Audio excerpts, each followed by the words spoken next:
and welcome back to Books and Things. My name's Katie and this is my July wrap-up video.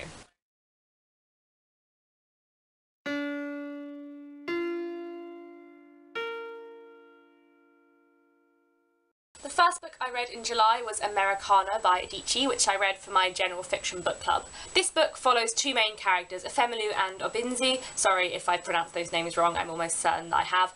This couple meet and fall in love at secondary school in Nigeria and go to university together. And then after university, although they're still together, Efemelu moves to America, and while there, their relationship sort of breaks down and Obinze ends up moving to the UK. And it's basically about race relations and what it's like to be black in the UK and the US, and the difference between being black and having moved from Nigeria or being African American or African British. I quite liked it. It's one of those books that I think I found really interesting but not always that enjoyable. It's quite dense, like this is not a light read. I know next to nothing about Nigeria, so I found that aspect of the book very, very interesting. I also really liked the contrast drawn between what it's like to be from Nigeria and move to the United States and what it's like to be from Nigeria and move to the UK. I thought this was a really interesting contrast to have, although I kind of wish we got a bit more of it. The book definitely focuses on Efemelu rather than Obinze, and I kind of wanted to see more of his story as well. However, I did quite like it, and I would definitely recommend it if you want to read something about race. Like, the themes are dealt with very, very well. I'm planning on doing a full book review of this on my blog, which will be up on Wednesday, so I will link that down below in the thing. Then for my science fiction book club this month, I read Station 11 by Emily St. John Mandel, which I thought was absolutely, absolutely brilliant. This was definitely my favourite book of the month, definitely one of my favourite books of this year so far. I just thought it was incredible. This has been talked about quite a lot on BookTube already, but if you don't know the premise, basically it's a dystopian book.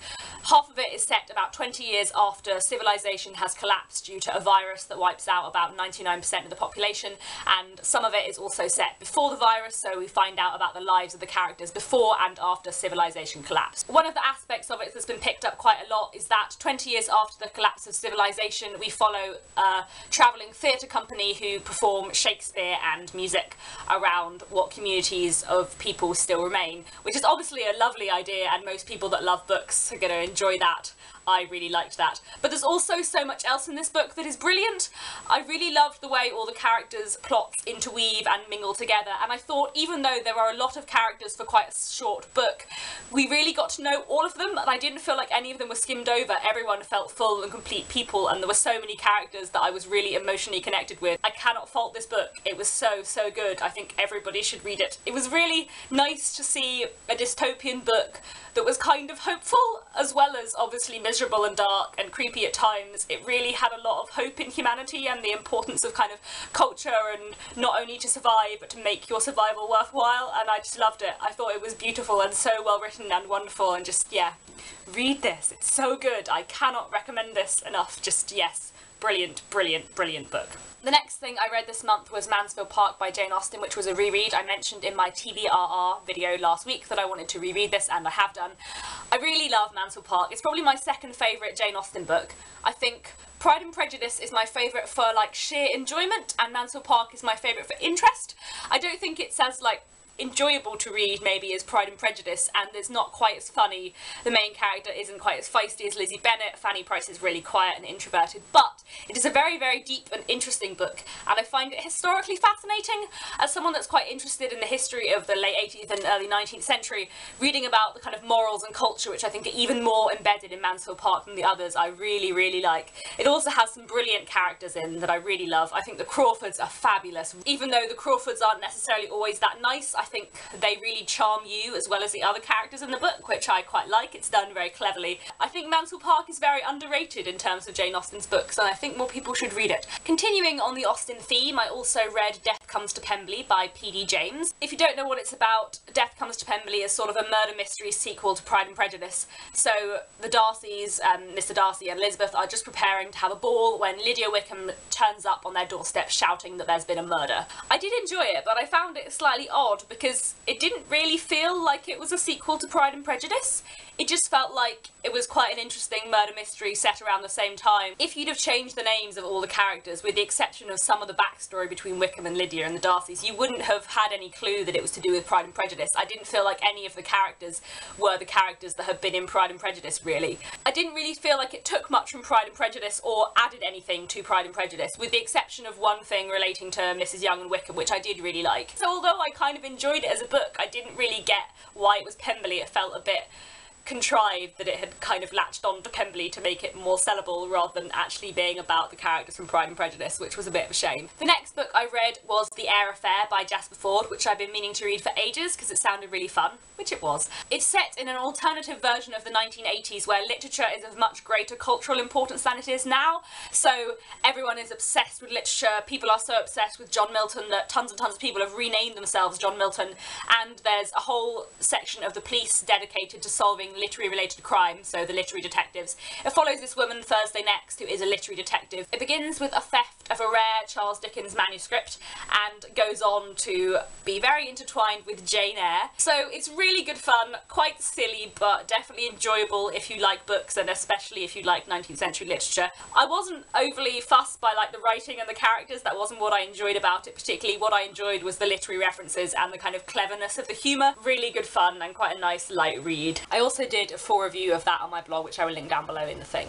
I also read The Versions of Us by Laura Barnett, which I really, really loved. This is just my kind of book, absolutely my cup of tea. Basically, the idea is that the lives of Eva and Jim diverge from this one moment where they meet or do not meet in 1958, and the rest of the book follows 3 different possible versions of their life from that moment until 2014. I did a full review of this on my blog, which I will link down below, in which I just go on about how lovely it is. I really liked the writing style. It was very easy to read, but also very beautiful. I thought the characters were so well done, and what I really liked was that it wasn't just the central 2 characters, Eva and Jim, but all of the rest of the characters as well were really interestingly developed, because often with books where you have a love story at the centre, the minor characters are kind of skimmed over and not very fleshed out, which always really irritates me, and I liked that that wasn't the case here.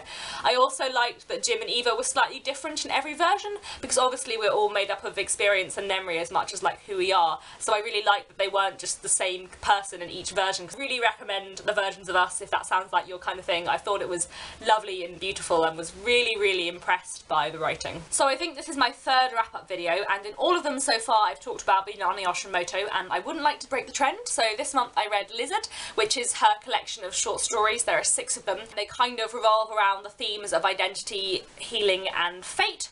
I did really like this. I'm always really, really impressed by her writing. I think she's got a brilliant style. I did really like Lizard, but it wasn't my favourite book by her. I think she has a few themes that she comes back to again and again, and one of them is death and one of them is fate. And Lizard as a book is definitely about fate.